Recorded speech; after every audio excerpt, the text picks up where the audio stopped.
जोहार दोस्तों, स्वागत है आपका झारखंड न्यूज नेटवर्क में। आइए देखते हैं आज की तमाम बड़ी खबरों को।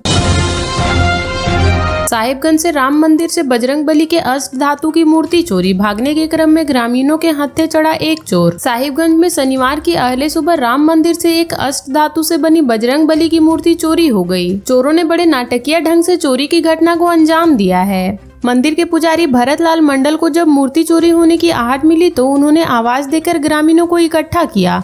इसके बाद कई ग्रामीणों ने उन चोरों को पकड़ने के लिए उनके पीछे दौड़े। भागने के क्रम में एक चोर पकड़ लिया गया। उसके साथ वारदात को अंजाम देने वाले अन्य साथी फरार हो गए। बताया जाता है कि पुजारी भरत लाल अहले सुबह मंदिर का पट खोलने के लिए मंदिर आए थे। उसी दौरान 3 युवक बाइक पर सवार होकर मंदिर के पास पहुंचे। इसके बाद एक युवक पूजा करने के बहाने मंदिर के अंदर घुसा और बजरंगबली की मूर्ति की चोरी कर ली। उसी वक्त उसका एक अन्य साथी पुजारी को अपने बातों में उलझाए रखा। तीसरा युवक बाइक पर ही उसका इंतजार कर रहा था। इस दौरान पुजारी को मूर्ति की चोरी होने की आशंका हो चुका था। इसके बाद वह सभी बाइक पर सवार होकर भागने लगे। इसके बाद पुजारी ने ग्रामीणों को आवाज देकर बुलाया। तब तक वे सभी चोर आगे निकल चुके थे। ग्रामीणों ने काफी दूर तक उनका पीछा किया। तब तक सभी ग्रामीणों को इसकी सूचना मिल चुकी थी। इसके बाद सभी 3 पहाड़ क्षेत्र के इलाके को घेर लिया। जैसे ही सभी चोर सकरी से बसपोला गांव से आगे बढ़े, ग्रामीणों के एक झुंड ने उन्हें दबोच लिया। लेकिन घटना को अंजाम देने वाले 2 चोर उनके चंगुल से फरार हो गए, जबकि एक पकड़ा गया। ग्रामीणों ने इसकी सूचना साहिबगंज पुलिस को दी है। तब तक ग्रामीण उसे बिजली के खंभे पर बांध कर रखा था। मौके पर पहुंचकर पुलिस ने उसे हिरासत में ले लिया। युवक की पहचान समर अली के रूप में हुई है। फिलहाल उससे पूछताछ की जा रही है। रांची के बिरसा मुंडा जेल पर पड़ा छापा, ये चीजें हुई बरामद, मुकदमा दर्ज करने का निर्देश। रांची जिला प्रशासन ने शनिवार सुबह होटवार स्थित बिरसा मुंडा जेल पर छापा मारा है। ये हर माह होने वाला रेगुलर निरीक्षण था। इस दौरान सभी वार्ड एवं बैरक की जांच की गई। सभी प्रशासनिक अधिकारियों और पुलिस के जवानों ने जेल के अंदर मौजूद सभी चीजों की गहन से जाँच की। इसके अलावा जेल की रसोई, अस्पताल, मुलाकाती कक्ष, खेल का मैदान, पुस्तकालय समेत कई स्थानों की गहन से छानबीन की गई। रांची के बिरसा मुंडा जेल में छापेमारी के दौरान भांग, खैनी, गुटखा का पैकेट और एक पेन ड्राइव पाया गया है। इसके बाद प्रशासन ने इन सारी चीजों को जब्त कर अज्ञात लोगों पर मुकदमा दर्ज करने का निर्देश दिया है। प्रशासन का कहना है कि इन सामग्रियों की बरामदी के बाद विधि सम्मत कार्रवाई की जा रही है। हालांकि यह भी पुष्टि की गई है कि इसके अलावा अन्य किसी भी तरह की आपत्तिजनक सामान बरामद नहीं किया गया है। रांची जिला प्रशासन ने इसके बाद जेल पदाधिकारियों को कई दिशा निर्देश दिया है। साथ ही साथ कैदियों से मुलाकात कर जेल की व्यवस्थाओं की जानकारी ली। सीएम हेमंत सोरेन ने जन्मदिन पर दिखाया अपने हाथ पर लगे कैदी का निशान, लिया ये संकल्प। झारखंड के मुख्यमंत्री हेमंत सोरेन आज अपना 49वां जन्मदिन मना रहे हैं। इस मौके पर झामुमो कार्यकर्ता सीएम आवास में 49 पाउंड का केक काटेंगे। कार्यक्रम का आयोजन 1:30 बजे होगा। लेकिन इससे पहले सीएम हेमंत सोरेन ने अपने जेल के दिनों को याद कर हाथ में लगे कैदी के निशान को दिखाया है। साथ ही उन्होंने सोशल मीडिया हैंडल फेसबुक पर आदिवासी, मूलवासी, पिछड़ों और दलितों के पक्ष में अपनी आवाज बुलंद करने का संकल्प लिया है। हेमंत सोरेन ने सोशल मीडिया प्लेटफॉर्म फेसबुक पर अपने हाथ पर लगे निशान को दिखाते हुए लिखा कि जन्मदिन के मौके पर बीते 1 साल की स्मृति मेरे मन में अंकित है। ये वो कैदी का निशान है जो मुझे जेल में रिहा होते समय लगाया गया था। उन्होंने आगे लिखा कि ये निशान केवल मेरा नहीं है, बल्कि लोकतंत्र की वर्तमान चुनौतियों का प्रतीक है। जब एक चुने हुए मुख्यमंत्री को बिना किसी सबूत, शिकायत और अपराध के 250 दिनों तक जेल में डाल सकते हैं, तो फिर ये आम आदिवासियों, दलित और शोषितों के साथ क्या करेंगे, यह मुझे कहने की जरूरत नहीं है। मुख्यमंत्री हेमंत सोरेन ने अपनी आगे की पोस्ट में लिखा कि आज मैं कृति संकल्प हूँ कि मैं हर शोषित, वंचित, दलित, पिछड़ा, आदिवासी, मूलवासी के पक्ष में लड़ूंगा। मैं उस हर व्यक्ति, समुदाय के लिए आवाज उठाऊंगा जिसे दबाया और न्याय से वंचित रखा गया है, जिसे उसके रंग, समुदाय, खान पान, पहनावे के आधार पर सताया जा रहा है। हमें एकजुट होकर एक ऐसे समाज का निर्माण करना होगा जहाँ कानून सबके लिए सम्मान हो, जहाँ सत्ता का दुरुपयोग ना हो। उन्होंने लिखा कि हाँ, यह रास्ता आसान नहीं होगा, हमें कई चुनौतियों का सामना करना पड़ेगा, लेकिन मुझे विश्वास है कि हम मिलकर इस चुनौतियों को पार कर सकेंगे, क्योंकि हमारे देश की एकता, विविधता में ही हमारी शक्ति है। आप सबके स्नेह और आज के दिन की दी जा रही दुआ, आशीर्वाद और अपनापन के लिए धन्यवाद देता हूँ। दिसंबर 2024 तक पूरी तरह से तैयार हो जाएगा राम मंदिर। चंपत राय, जिन्होंने अपना पूरा जीवन रामलला को समर्पित कर दिया, पिछले 4 दशक से ज्यादा समय से वह राम मंदिर के सामाजिक धार्मिक आंदोलन से जुड़े रहे हैं। इसकी कानूनी लड़ाई में अहम और अग्रणी भूमिका में रहे। वर्तमान में श्री राम जन्मभूमि तीर्थ क्षेत्र न्यास के महासचिव और विहिप के अंतर्राष्ट्रीय उपाध्यक्ष हैं। अयोध्या में रामलला और अलौकिक और भव्य मंदिर इनकी देखरेख में ही बन रहा है। फिजिक्स के प्रोफेसर रहे चंपत राय ने आपातकाल का विरोध करते हुए नौकरी छोड़ दी थी। श्री राम के प्रति उनके समर्पण, सेवा और मंदिर निर्माण का ऐसा जुनून था कि चंपत राय को भगवान राम का पटवारी कहा जाता है। चंपत राय राजधानी के तपोवन में राम मंदिर के शिलान्यास समारोह में शामिल होने पहुंचे थे। उन्होंने राम मंदिर के निर्माण और इससे जुड़े विभिन्न पहलुओं पर चर्चा की। जब उनसे सवाल किया गया कि राम मंदिर का निर्माण राष्ट्र को क्या संदेश देता है, तब उन्होंने जवाब में कहा कि जो 15 अगस्त 26 जनवरी का संदेश है वही रामलला के मंदिर का निर्माण का संदेश है। अयोध्या में एक मंदिर था जिसे एक विदेशी आक्रमणकारी ने तोड़ दिया था। 500 वर्षों का अपमान का परिमार्जन है यह उतना ही महत्वपूर्ण है जितना 15 अगस्त 1947 महत्वपूर्ण है। राष्ट्रीय गौरव के उत्थान का संदेश देता है। यह मंदिर राष्ट्रीय निर्माण का प्रतीक है। झारखंड में मानसून फिर हुआ एक्टिव। इन जिलों में आज भारी बारिश के आसार, येलो अलर्ट जारी। झारखंड में बन रहे साइक्लोनिक सर्कुलेशन से मौसम एक बार फिर सक्रिय हो गया है। इस कारण राजधानी रांची के कई इलाकों समेत विभिन्न जिलों में बारिश देखने को मिली है। मौसम विभाग ने कहा है कि आज भी राज्य के कई जिलों में अच्छी बारिश देखने को मिल सकती है। वहीं कई जिलों में भारी बारिश की संभावना है। इसे लेकर येलो अलर्ट जारी किया गया है। रांची स्थित मौसम विभाग केंद्र की माने तो देवघर, दुमका, गोड्डा, साहिबगंज, पाकुड़, जामताड़ा और गिरिडीह में भारी बारिश की संभावना है। इसे लेकर येलो अलर्ट जारी किया गया है। इस दौरान कई जगहों पर वज्रपात की भी संभावना जताई गई है। इन जिलों के अलावा भी अन्य जिलों में 75% से अधिक वर्षा के आसार हैं। बीते 24 घंटे में सबसे अधिक बारिश कोल्हान के जमशेदपुर इलाके में हुई है। वहीं सबसे अधिक तापमान सरायकेला में 35 डिग्री सेल्सियस रिकॉर्ड किया गया। कृषि, पशुपालन एवं सहकारिता विभाग ने चालू खरीफ मौसम में जितना धान लगाने का लक्ष्य रखा था उससे आधे से भी अधिक धान लग चुका है। शुरुआत में मौसम के कमजोर होने के कारण धान लगाने की रफ्तार बहुत धीमी थी। वहीं 1 से 3 अगस्त तक करीब पूरे राज्य में जबरदस्त बारिश हुई है। इस कारण खेतों में पानी जमा हुआ है। इसके बाद किसानों ने धान रोपनी का काम तेज कर दिया है। अब तक राज्य में करीब 9.25 लाख हेक्टेयर की धान की रोपाई की जा चुकी है। 9 अगस्त बीत जाने के बाद भी गोड्डा में सामान्य से 18% कम बारिश हुई है। वर्षा सही तरीके से नहीं होने से खेती कार्य में हर दिन इसका असर देखा जा रहा है। अगस्त में चिटपुट वर्षा होने से किसान खेती का कार्य कर रहे हैं, लेकिन अब तक 100% खेती का कार्य नहीं किया जा रहा है। युवाओं ने दिखाई आदिवासी संस्कृति व परंपरा की झलक, निकाली गई शोभा यात्रा। विश्व की स्वदेशी आबादी के अधिकारों को बढ़ावा देने और उनकी रक्षा करने के लिए मनाए जाने वाला विश्व आदिवासी दिवस पर धनबाद में कई कार्यक्रम हुए। इसमें युवाओं ने आदिवासी संस्कृति व परंपरा की झलक दिखाई। धनबाद के न्यू टाउन हॉल में शुक्रवार को बाबा तिलक मांझी स्मारक समिति की ओर से आयोजित जिला स्तरीय कार्यक्रम में बतौर मुख्य अतिथि उप निर्वाचन पदाधिकारी कालीदास मुंडा मौजूद थे। उन्होंने कार्यक्रम के उद्घाटन के पश्चात कहा कि आदिवासी जल, जंगल, जमीन को संरक्षित रखते हैं। वरिष्ठ अतिथि के रूप में मनोज टुडू मौजूद थे। कार्यक्रम की अध्यक्षता समिति के अध्यक्ष राय मुनि देवी ने की। जिले भर से आए आदिवासी युवाओं ने आदिवासी परंपरा एवं संस्कृति पर आधारित रंगारंग कार्यक्रम की प्रस्तुति से सभी को मंत्रमुग्ध कर दिया। युवाओं ने झारखंडी गीत प्रस्तुत किए।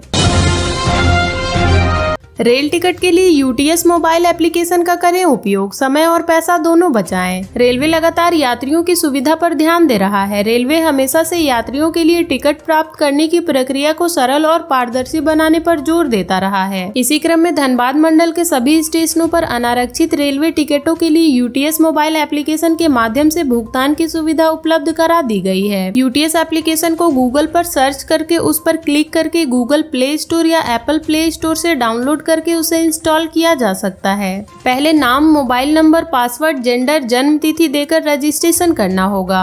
यह एक बार की जाने वाली प्रक्रिया है। इसमें मोबाइल नंबर और पासवर्ड के साथ या मोबाइल नंबर और ओटीपी के द्वारा लॉगिन किया जा सकता है। इस एप्लीकेशन के प्रामाणिक आईडी कार्ड, सरकार द्वारा जारी पहचान पत्र, पैन कार्ड, मतदाता पहचान पत्र, आधार कार्ड, ड्राइवरी लाइसेंस, विद्यार्थी पहचान पत्र, बैंक पासबुक, लेमिनेटेड फोटो के साथ क्रेडिट कार्ड का डिटेल अपडेट करने पर आर वॉलेट के माध्यम से धनराशि संग्रहित करने की सुविधा भी मिलती है।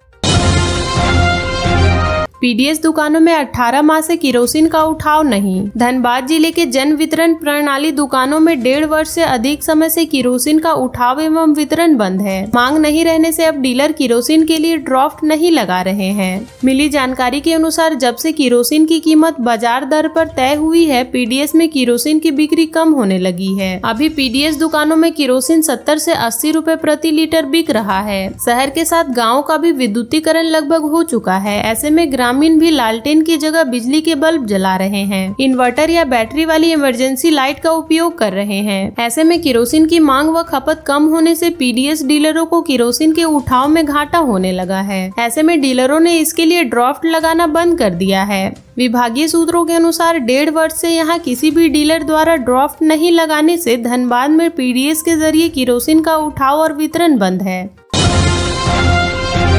पति के मृत्यु प्रमाण पत्र के लिए 3 माह से अस्पताल का चक्कर लगा रही विधवा।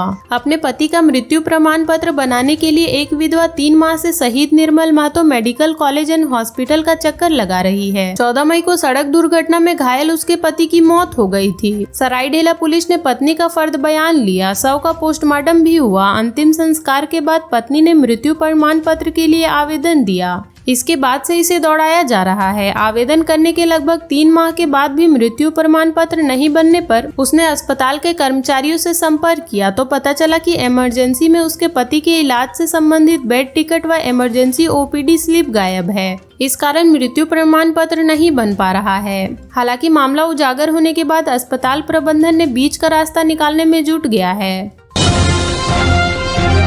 नगर निगम की बैरिकेटिंग हटा लगा दिया गया कांग्रेस का झंडा। अभय सुंदरी स्कूल से लेकर डीएस कॉलोनी मोड़ तक नगर निगम की बैरिकेटिंग को हटाकर कांग्रेस का झंडा लगा दिया गया है।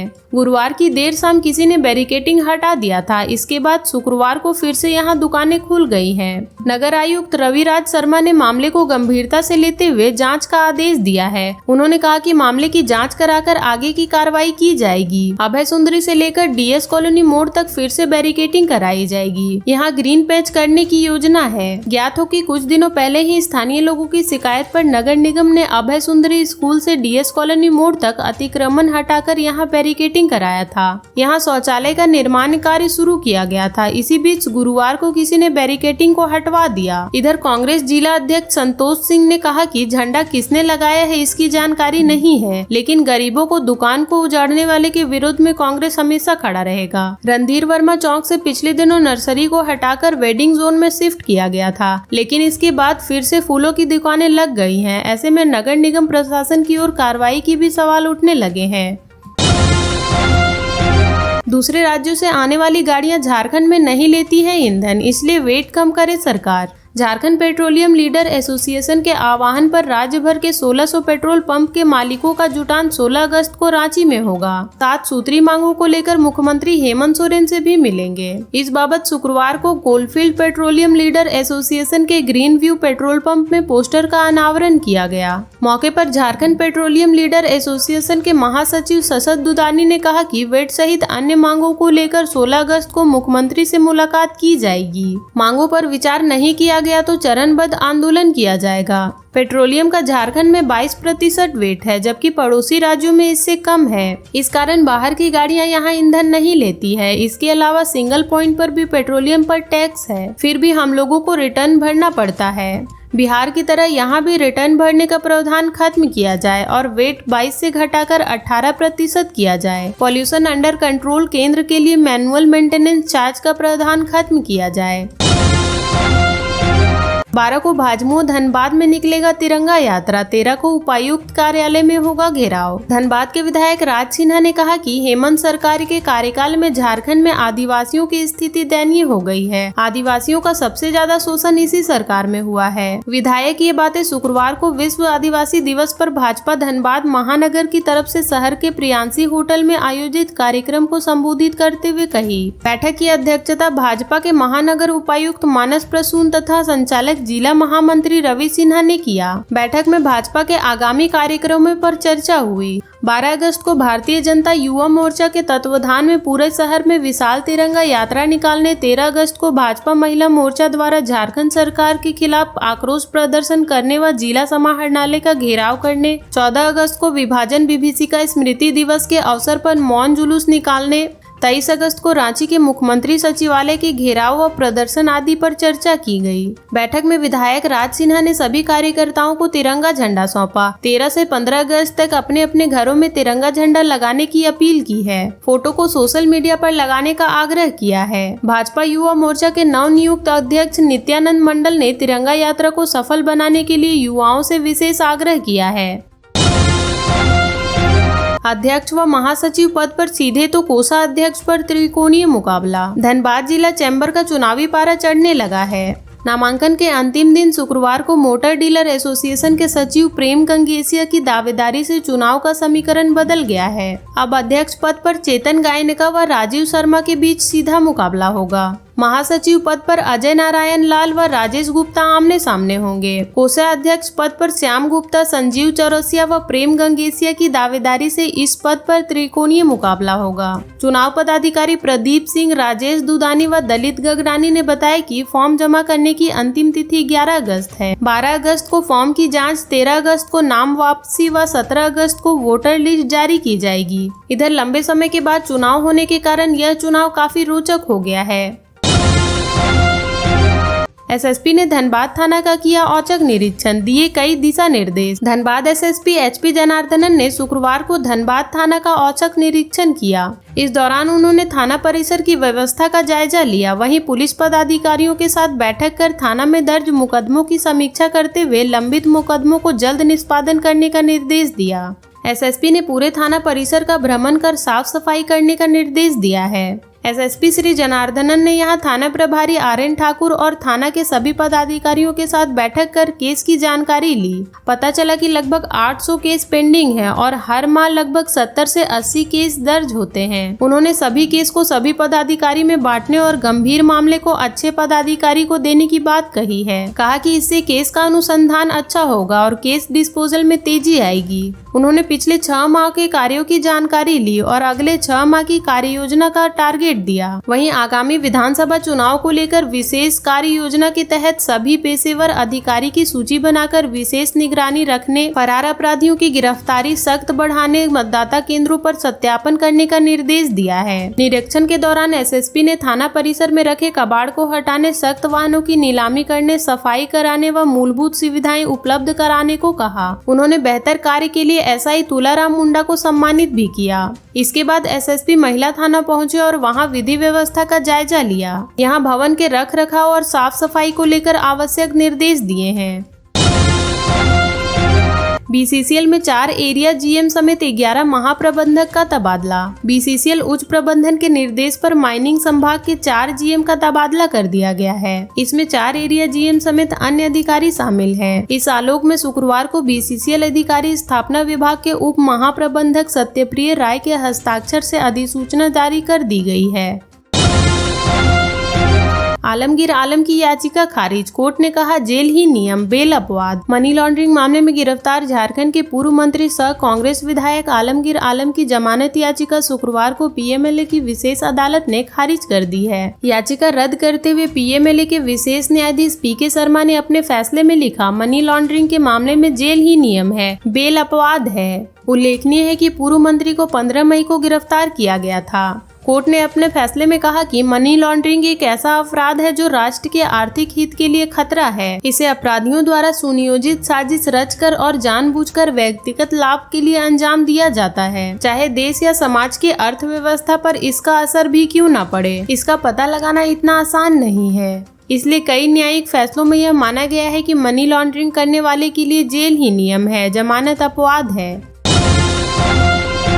13 लाख का इनामी माओवादी जोनल कमांडर सीताराम रजवार गिरफ्तार। पलामू पुलिस ने 13 लाख के इनामी माओवादी जोनल कमांडर सीताराम रजवार उर्फ रमन रजवार को गिरफ्तार कर लिया है। उसकी गिरफ्तारी गुरुवार की देर रात हुसैनाबाद थाना क्षेत्र के झरगड़ा गांव स्थित झपिया पहाड़ के जंगल से की गई। सीताराम पर झारखंड और बिहार के विभिन्न थानों में कुल 51 केस दर्ज हैं। पलामू में उसके खिलाफ 28, बिहार के औरंगाबाद में 18 और गया में 5 केस दर्ज हैं। झारखंड सरकार ने उस पर 10 लाख रुपए जबकि बिहार सरकार ने 3 लाख रुपए का इनाम घोषित कर रखा है। उक्त जानकारी एसपी रिमसा रमेशन ने शुक्रवार को अपने कार्यालय कक्ष में आयोजित प्रेस वार्ता में दी। एसपी ने बताया कि गुप्त सूचना मिली थी कि माओवादी रितेश यादव अपने दस्ते सीताराम रजवार, संजय यादव और अन्य सदस्यों के साथ झपिया पहाड़ के जंगल में रुका हुआ है। इसके बाद एसडीपीओ हुसैनाबाद मुकेश कुमार महतो के नेतृत्व में छापेमारी के लिए एक टीम गठित की गई। छापेमारी करने पहुंची पुलिस की टीम को देखकर जंगल से 4-5 व्यक्ति पहाड़ और जंगल की ओर भागने लगे। उसमें से एक व्यक्ति को पुलिस ने पकड़ लिया, जिसमें उसकी पहचान माओवादी जोनल कमांडर सीताराम रजवार के रूप में की गई। एसपी ने बताया कि सीताराम रजवार हमेशा अपने पास AK-56 राइफल रखता है। हालांकि गिरफ्तारी के समय उसके पास वह हथियार नहीं था। संभावना जताई जा रही है कि उसके साथी हथियार लेकर फरार हो गए। छापेमारी टीम में एसडीपीओ मुकेश कुमार महतो के साथ हुसैनाबाद थाना प्रभारी संजय कुमार यादव, लठिया पिकेट प्रभारी धर्मवीर कुमार यादव, सहायक अवर निरीक्षक बुद्धदेव राव, हवलदार दिनेश राम, उपेंद्र पासवान, आरक्षी चिरंजन टूडी और सशस्त्र बल के जवान शामिल थे। सिमडेगा जेल से अमन साहू गिरोह के आकाश राय का मोबाइल व सिम बरामद। आपराधिक वारदातों में मोबाइल का इस्तेमाल किए जाने की सूचना पर एटीएस और जिला प्रशासन की टीम ने शुक्रवार को सिमडेगा जेल में छापा मारा। इसका नेतृत्व एसटीए एसपी ऋषभ झा कर रहे थे। छापेमारी के दौरान टीम ने एक एंड्रॉयड मोबाइल फोन और एक सिम कार्ड बरामद किया है। इसे 6 जुलाई के एक अखबार में लपेटकर रबर बैंड लगाकर हाथी ब्रांड के सरसों तेल के 1 लीटर के खाली रैपर के अंदर सुरक्षित रखा गया था। इस रैपर को जेल के अंदर एक निर्माणाधीन बैरक में छिपाया गया था। इस अखबार में मोबाइल फोन और सिम कार्ड लपेट कर रखे गए थे। उस पर नीली स्याही से आकाश राय लिखा हुआ था। सिमडेगा थाना प्रभारी विनोद कुमार पासवान ने बरामद मोबाइल फोन और सिम कार्ड को जब्त कर लिया है। इस संबंध में सिमडेगा थाना में प्राथमिकी दर्ज की गई है। उधर एटीएस थाना रांची में भी कारा अधिनियम की धारा 42 के तहत केस दर्ज किया गया है। एटीएस को जांच में पता चला कि छत्तीसगढ़ के रायपुर के अलावा गढ़वा और रांची के कई आपराधिक वारदातों को संचालित करने में आकाश राय ने बरामद मोबाइल फोन व सिम कार्ड इस्तेमाल किया गया था। बरामद मोबाइल फोन को एटीएस फॉरेंसिक जांच के लिए भेज दिया गया है। उल्लेखनीय है कि हथियार के साथ आकाश राय 2021 में गिरफ्तार किया गया था। वह 2 साल से सिमडेगा जेल में बंद है। एटीएस को यह जानकारी मिली है कि 2-3 दिन पहले आकाश राय की पम्मी नामक एक महिला मित्र को रायपुर पुलिस ने गिरफ्तार किया है। यह मित्र रांची के हिंदपीढ़ी थाना क्षेत्र की बताई जा रही है। उससे पूछताछ में कई जानकारी वहां की पुलिस को मिली है। झारखंड के ऐसे ही छोटी बड़ी खबरों से जुड़े रहने के लिए चैनल को सब्सक्राइब कर लें और बेल आइकन प्रेस कर लें ताकि हर वीडियो का नोटिफिकेशन आपके फोन पे चला जाए।